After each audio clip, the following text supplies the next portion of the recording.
Assalamualaikum warahmatullahi wabarakatuh. Malamnya kamu menjak tempat Tunku Latih. Ya, rencana ne mita boh tutut. Tempat Tunku Latih nak ke di Simpang Meko, Kampung Juluk Tunong.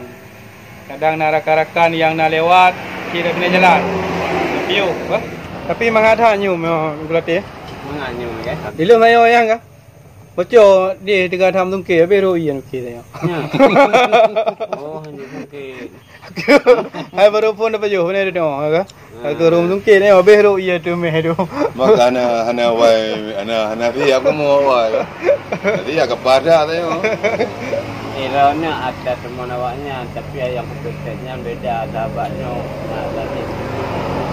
Awaknya tadi yang berbeda karena beda. Ujak tabi eh. Ramai dong. Oti uji beda.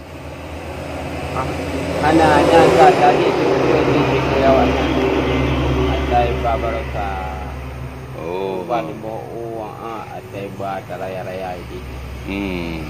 Jadi idenya mana payah tamat tu. Ada fikir nak jumpa. Ilo menyau pegah rezeki alhamdulillah. Yang bau ka? Iba kena tapi nak minta. Iba ke?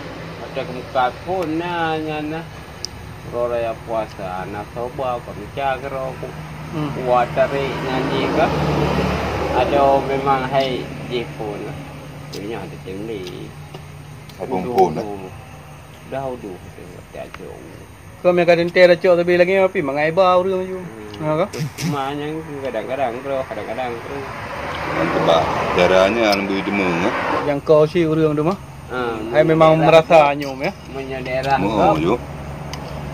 Daerah Bandacam hai jauh. Memang awaknya hai jauh. Nah, awak Jawa dan Medan ke ngedung ke hino si geduk ke samai kembali. Murah tak ke nak pulau siji kan pasal tanya kan dah. Oh, Demung kira orang yo. Ilung ai bau culok dembuh ju dia ju. Habis dia nyam tak punya. Tu nak dia peti orang yang yo. Malay dia punya ke ke? cik men anak. Yang dah punya ada pegak kero nah. Agak dah memang.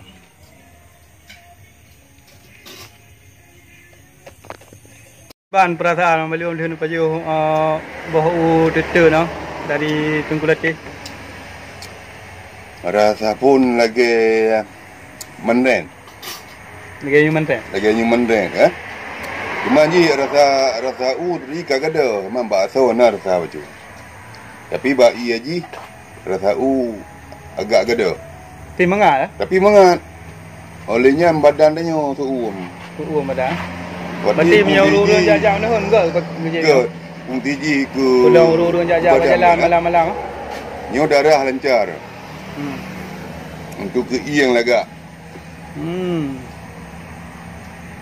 Ya, bangkai poh lihat tanya oleh mendung Tidak na candu-candu katanya perokok yo. Candu-candu ipoh dia. Berarti punya na urun mati yang ni paju muda putai kan muda bakar dia kerja kena je. Ba Tunku Latih. Pas ba Simpang Meko. Simpang Meko. Jadi kemarin tena urun kadang yang memang kena paju muda bakar. Kena kerja kena ba Tunku Latih je. Ba Tunku Latih kena je dah. Okey. Yang cukup. Habis dah berarti kaya tahu dah. Jadi ni je dah.